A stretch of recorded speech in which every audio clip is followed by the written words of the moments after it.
Jésù ti ní ògo ṣáájú káyé ó tó wà. Bí gbogbo ayé bá láwọn ò ní fún Jésù lógo tán láwọn fẹ́ dìtẹ̀ mọ́, kò dín ògo rẹ̀ kó tó dá wa, kó tó dá ayé ní Kristi ti ní ògo pẹ̀lú Baba. Ẹ jẹ́ n wá sáré fi hàn wá ohun méje nínú ìwé mímọ́ tí ó wà ṣáájú ìpilẹ̀ṣẹ̀ ayé.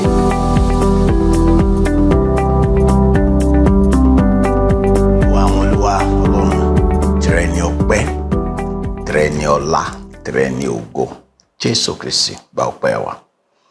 Olúwa, rán ọ̀rọ̀ rẹ sí wa. Jẹ́ kí gbogbo àwọn èèyàn rẹ, jẹ́ kí wọ́n rí àánú ìdáǹdè àti ìṣelógo gbà bí ọ̀dọ̀ rẹ wà. Ògo ni forúkọ rẹ. Jésù Kristi Olúwa wa. Àmín. A sì ń wo ògo ẹni tí Kristi jẹ́ ṣáájú ìpilẹ̀ṣẹ̀ ayé. Ohun tí a sì ń jẹ́ kó yé wa náà gẹ́gẹ́ bí ìwé mímọ́ tí a kà, ìwé Òwe orí 8, pé Jésù Kristi ti wà pẹ̀lú Ọlọ́run láti àtètèkọ́ṣe. Ẹ jẹ́ kí a ka ìhìnrere Jòhánù orí 1, ìhìnrere Jòhánù orí 1 ẹsẹ̀ 1 sí ẹsẹ̀ 4. Orí 1 ẹsẹ̀ 1 sí ẹsẹ̀ 4. Ní àtètèkọ́ṣe ni ọ̀rọ̀ wà, ọ̀rọ̀ sì wà pẹ̀lú Ọlọ́run, Ọlọ́run sì ni ọ̀rọ̀ náà. Òun náà ló wà látètèkọ́ṣe pẹ̀lú Ọlọ́run. Nípasẹ̀ rẹ̀ la dá ohun gbogbo, lẹ́yìn rẹ̀ a kò sì dá ohun kan nínú ohun tí a dá. Nínú rẹ̀ ni ìyè wà, ìyè náà sì ni ìmọ́lẹ̀ aráyé. Kí Olúwa kó bùkún kíkà àti gbígbọ́ ọ̀rọ̀ rẹ̀ nínú àyà ẹnìkọ̀ọ̀kan wa ní orúkọ Jésù Kristi. Ìwé mímọ́ yìí jẹ́ kó yé wa wípé Jésù Kristi ó ti wà ṣáájú kí ọ̀run àti ayé kí ó tó wà. Ògo rẹ̀ tí a wá ń rí, ó ní ògo pé ọ̀kan ni òun àti Baba gẹ́gẹ́ bí ó ti jẹ́rìí rẹ̀. Ògo pé ẹnì kejì Ọlọ́run ni. Ògo wípé nínú rẹ̀ ni ohun gbogbo ti sùn wá. Òun ni orísun ohun gbogbo. Ó ti wà pẹ̀lú Baba ká tó dá ohunkóhun. Ó sì wà nínú dídá ohun gbogbo, kódà nípasẹ̀ rẹ̀ la fi dá ohun gbogbo. Àwọn ìwé mímọ́ yìí, yẹn ni pé ìwé Òwe orí 8 àti ìhìnrere Jòhánù orí 1 ẹsẹ̀ 1 sí ẹsẹ̀ 4 yìí, ó fi hàn wá pé Jésù Kristi Olúwa ó ti wà pẹ̀lú Baba kí ayé kí ó tó wà. Òun ni ọmọ Ọlọ́run, ọmọ ayérayé ti Ọlọ́run ni. Ọmọ ayérayé ti Ọlọ́run ni. Bí Ọlọ́run ṣe jẹ́ ayérayé ni Kristi jẹ́ ayérayé. Ìwé mímọ́ yìí tún wá fi hàn wá wípé iṣẹ́ ìgbàlà wa a ti pinnu rẹ̀ láti ayébáyé, láti ayérayé kí ṣáájú kí ayé ò tó níbẹ̀rẹ̀ ní ìgbìmọ̀ mẹ́ta lọ́kan ti parí iṣẹ́ ìgbàlà wa. Yẹn ni pé iṣẹ́ ìgbàlà wa kò sì ṣẹlẹ̀. Ọlọ́run Baba, Ọlọ́run Ọmọ, Ọlọ́run Ẹ̀mí Mímọ́, ìgbìmọ̀ mẹ́ta lọ́kan ìjìnlẹ̀ ìfẹ́ tí ó ti wà láyéráyé, wọ́n ti pinnu ọ̀rọ̀ iṣẹ́ ìgbàlà wa. Ìtumọ̀ rèé, ẹ̀ṣẹ̀ tí Ádámù àti ìyàwó rẹ̀ ṣẹ̀ nínú ọgbà Ídẹ́nì kò bá Ọlọ́run lábo. Kì í ṣe pé ńgbà tí ẹ̀ṣẹ̀ yẹn wá dé lọ́lọ́run wá yanu pé ẹ wo àwọn kinní wọn ti bá ọ̀rọ̀ jẹ́. Irọ́. Ọlọ́run mọ̀ pé yóò ṣẹlẹ̀. Ọlọ́run kọ́ ló tì wọ́n dẹ́ṣẹ̀ o. Ọlọ́run kọ́ ló ṣètò ẹ̀ṣẹ̀ fún wọn o. Ṣùgbọ́n Ọlọ́run ló dá ènìyàn. Nígbà ó dá èèyàn ní ẹni tó lómìnira àti ṣèfẹ́ inú ẹ̀, ni Ọlọ́run ti rí wípé ẹni á fún lómìnira láti ṣèfẹ́ inú rẹ̀ yìí ó ṣeéṣe kó lo òmìnira yẹn láti fi ṣọ̀tẹ̀. Ó ṣeéṣe torí pé ẹntọ́ bá ti ní òmìnira àti ṣe ìtòwú ó ṣeéṣe kó má ṣèfẹ́ inú ẹni tó dáa. Bẹ́ẹ̀ gẹ́gẹ́ sì ni Ádámù àti ìyàwó rẹ̀ wọ́n lo àǹfààní òmìnira tán ní àtèmi àti ẹ náà gbogbo àni wọ́n dá lọ́wọ́ olómìnira. Ọ̀rọ̀ Jésù tá à ń bá ọ sọ yìí ó ní òmìnira láti gbà tàbí kọ̀ọ̀kọ̀. Olúwa ti mọ̀ wípé òmìnira tó ń fún èèyàn wọn ó lò ó láti ṣọ̀tẹ̀. Nítorí ẹ̀ ó ti wá ṣètò àgbélébùú, ó ti ṣètò olùràpadà fún ọ fún ìgbàlà ọkàn èèyàn ṣáájú kan tó dá èèyàn gan. Ọlọ́run yìí ọmọ dùn pọ̀ o. Àwa tí a nígbàlà àtẹ̀yin tẹ́ ò nígbàlà ayérayé la fi máa dúpẹ́ ìgbàlà wa torí pé Ọlọ́run yìí ti dára jù. Bẹ́ẹ̀ ni ẹ jẹ́ n wá sáré fi hàn wá ohun méje nínú ìwé mímọ́, bẹ́ẹ̀ ni tí a sọ nínú ìwé mímọ́ tí ó wà ṣáájú ìpilẹ̀ṣẹ̀ ayé. Àkọ́kọ́ ni ògo tí Jésù Kristi ní pẹ̀lú Baba. Ògo tí Jésù Kristi ní pẹ̀lú Baba. Ní ìwé ìhìnrere Jòhánù yẹn ní orí 17 ní ẹsẹ̀ 5 ẹ gbọ́ ọ̀rọ̀ Ọlọ́run.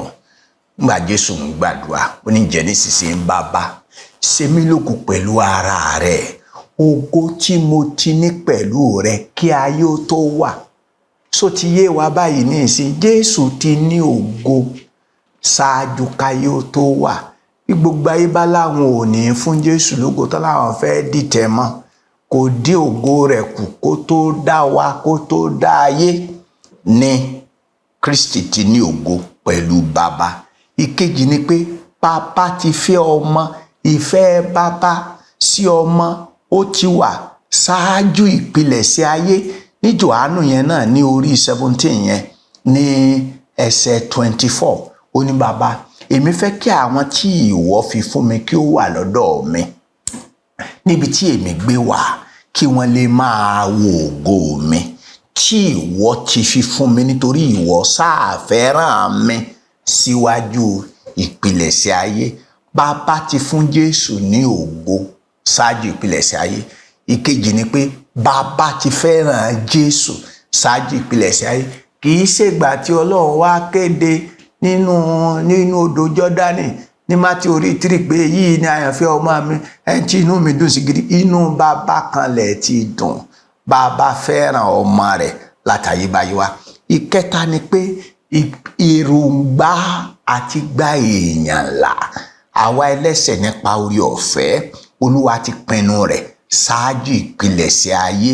Tímótì kejì ní orí 1 ẹsẹ̀ 9 ẹ gbọ́rọ̀ lọ ẹni tó gbà wá là tí ó sì fi ìpè mímọ́ pè wá kì í ṣe gẹ́gẹ́ bí iṣẹ́ wa ṣùgbọ́n gẹ́gẹ́ bí ìpinnu àtòrí ọ̀fẹ́ tirẹ̀ tí a fi fún wa nínú Kristi Jésù láti ayérayé.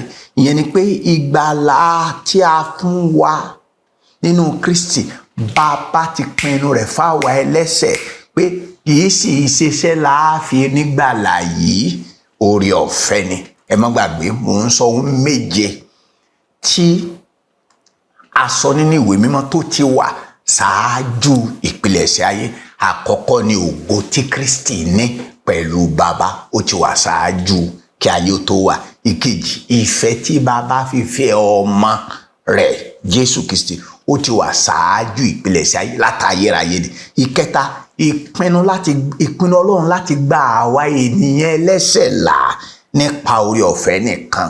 La fi máa ń sọ fún gbogbo ẹ̀yin tẹ́lẹ̀ fẹ́ fi iṣẹ́ rere àbẹ́fẹ́ fọ̀nà ẹ̀sìn Jésù Kristi nìkan lọ́nà gbàlà. Ọkàn fẹ́ fayérayé ẹ̀ ṣòfò ọ̀fẹ́ fúnra Jésù sọ nínú ìwé òwe orí 3 yẹn orí 8 yẹn ẹsẹ̀ tó gbẹ̀yìn ó ní ẹni tó bá ti kórìíra ó ló sọkàn ara ẹ̀ nìkan. Tó bá ti kọ̀ Jésù ó sọkàn ẹ̀ nìkan. Tó bá kórìíra ẹ̀ ó ti fẹ́ ikú. Ìyẹn ni pé ó yan ikú. inú náà ọ̀run àpáàdì ní kú wà. Ó ti yàn. Ìkẹrin ni pé ọgbọ́n Ọlọ́run láti gba èèyàn là ṣáájú káyé tó bẹ̀rẹ̀. Ìní Ọlọ́run ti ní ọgbọ́n yẹn. Ìwé Kọ́ríńtì kìíní orí 2 Kọ́ríńtì kìíní orí 2 ní ẹsẹ̀ 7 rẹ̀ gbọ́ ọ̀rọ̀ Ọlọ́run. Ṣùgbọ́n àwa ń sọ̀rọ̀ ọgbọ́n Ọlọ́run ní ìjìnlẹ̀, àní ọgbọ́n tó farasin, èyí tí Ọlọ́run ti lànà sílẹ̀ ṣáájú ìpilẹ̀ṣẹ̀ ayé fún ògo wa. Ìyẹn ni pé ọgbọ́n tí Ọlọ́run fẹ́ fi gba èèyàn là, bàbá ó ti pinnu rẹ̀ látayérayé wá. Sórí kó wá lè mọ bí ọgbọ́n ń ṣe rí, ìwé Róòmù orí 11 ó wá júwe ọgbọ́n yẹn fún wa pé ọgbọ́n yìí ọgbọ́n ìjìnlẹ̀ mà ní. Róòmù orí 11 ẹsẹ̀ 33 ìjìnlẹ̀ ọ̀rọ̀ àti ọgbọ́n àti ìmọ̀ Ọlọ́run àwa má rí ìdí ìdájọ́ rẹ̀ ti rí, ọ̀nà rẹ̀ sì ju àwárí lọ. Ohun kan karùn-ún tí a dárúkọ nínú ìwé mímọ́ pé wọ́n ti wà ṣáájú ìpilẹ̀ṣẹ̀ ayé, ó ní ìlérí àti gba àwa ẹlẹ́ṣẹ̀ là láti ẹnu àti fún wa ní ìyà àìnípẹ̀kun. Ìlérí ìyà àìnípẹ̀kun fún gbogbo àwa tá a bá gba Jésù ní a ti ṣèlérí rẹ̀ látẹnu Ọlọ́run tí kò ṣeé ṣe fún, kò ṣeé ṣe, ipá Ọlọ́run ọ̀ka láti ṣèké. Ìwé Títù orí 1 ẹsẹ̀ 2 jágbọ́rọ̀ lọ ní ìrètí ìyà àìnípẹ̀kun tí Ọlọ́run ẹni tí kò lè ṣèké ti ṣe ìlérí ṣáájú ìpilẹ̀ṣẹ̀ ayé. Ẹni pé ìlérí ìyà àìnípẹ̀kun tá à ń wàásù rẹ̀ wọ́n ti ṣe ìlérí rẹ̀ ṣáájú ìpilẹ̀ ayé. Ọlọ́run ò sì lè ṣèké. Ẹnikẹ́ni tó bá ti gba Jésù Kristi ní ọmọ bíbí Ọlọ́run, tó bá ti gbàgbọ́ Olúwa rẹ̀ yóò ní ìyà àìnípẹ̀kun. Ohun kẹfà tí a tún ti sọ ṣáájú ìpilẹ̀ṣẹ̀ ayé òun ni ọ̀dọ́ àgùntàn tá a pa nínú èròǹgbà Ọlọ́run ṣáájú ìpilẹ̀ṣẹ̀ ayé ni. Tó bá ka èpísítélì kìíní ti Pétérù ní orí 1 ní ẹsẹ̀ 20 ẹgbọ́rọ̀ lọ, ẹni tí a ti mọ̀ tẹ́lẹ̀ ní tòótọ́ ṣáájú ìpilẹ̀ṣẹ̀ ayé, ṣùgbọ́n tí a fi hàn ní ìgbà ìkẹyìn wọ̀nyí nítorí yín.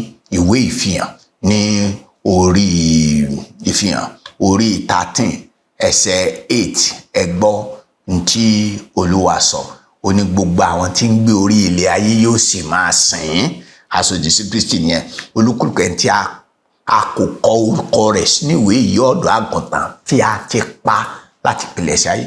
Ìyẹn ni pé Kristi tó kú lórí igi àgbélébù kò ṣeé sí ní tó ti ń bẹ́nu ìpinnu Ọlọ́run ṣáájú ìpilẹ̀ṣẹ̀ ayé ni.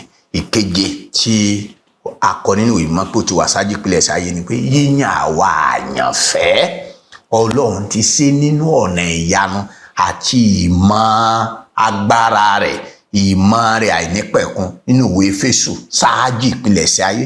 Éfésù orí 1 ní ẹsẹ̀ 4 jẹ́ ká gbọ́ tí ìwé mímọ́ wí.